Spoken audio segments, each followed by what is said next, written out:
तुकडेबंदी शिथिलतेला हरताळ, नव्या परिपत्रकाच्या अंमलबजावणीचा विसर, नागरिकांना हकनाक त्रास.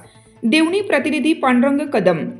तुकडेबंदी शिथिलतेला हरताळ फासून नव्या परिपत्रकाच्या अंमलबजावणीचा विसर पडला असून नागरिकांना हकनाक त्रास सहन करावा लागत आहे. महाराष्ट्र शासनाने जानेवारी 2025 पासून तुकडेबंदी गुंठेवारी संदर्भातील नवीन धोरण लागू केल्याचे जाहीर केले असतानाही देवणी शहरात मात्र या धोरणाची प्रत्यक्ष अंमलबजावणी होत नसल्याचा गंभीर आरोप नागरिकांकडून करण्यात येत आहे. देवणी शहर नगरपंचायत क्षेत्रात येत असून नियमानुसार तुकडेबंदी प्लॉटिंग लागू असतानाही येथील दस्त नोंदणी अधिकारी, सब रजिस्ट्रार नागरिकांच्या कायदेशीर व्यवहारामध्ये अडथळे निर्माण करीत असल्याची तक्रार वाढत आहे. जानेवारी 2025 मध्ये राज्य शासनाने तुकडेबंदी कायद्यात शिथिलता आणत शहरी व नगरपंचायत क्षेत्रातील लहान भूखंडाच्या गुंठेवारी प्लॉट्स नोंदणीस परवानगी देणारे नवीन धोरण लागू केले आहे. या धोरणानुसार 1 ते 10 गुंठ्यापर्यंतच्या भूखंडाची दस्त नोंदणी बायनामा प्रक्रिया सुलभ करण्याचा शासनाचा स्पष्ट उद्देश आहे.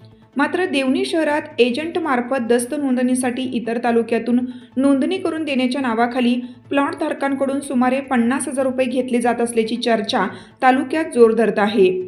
देवणी शहर नगरपंचायत हद्दीत असूनही दस्त नोंदणी अधिकारी तुकडेबंदी कायद्याचे जुने नियम पुढे करून दस्त नोंदणी नाकारत असल्याचा आरोप होत आहे. परिणामी कायदेशीर 7/12 मालकी हक्काची कागदपत्रे व स्टॅम्प ड्युटी भरण्याची तयारी असूनही सामान्य नागरिकांना बायनामावर नोंदणी करता येत नाही. यामुळे जमीन व्यवहार ठप्प झाले असून आर्थिक व्यवहारावर मोठा परिणाम होत आहे. विशेष म्हणजे राज्य शासनाने तुकडेबंदी कायदा 2025 अंतर्गत धोरणात्मक निर्णय घेतले असताना आणि त्याची अंमलबजावणी करण्याबाबत स्पष्ट आदेश असतानाही स्थानिक पातळीवर दुर्लक्ष होत असल्याचा आरोप नागरिकांकडून करण्यात येत आहे. ही बाब थेट शासन निर्णय, GR व धोरणाच्या विरोधात असल्याचं मत व्यक्त केलं जात आहे.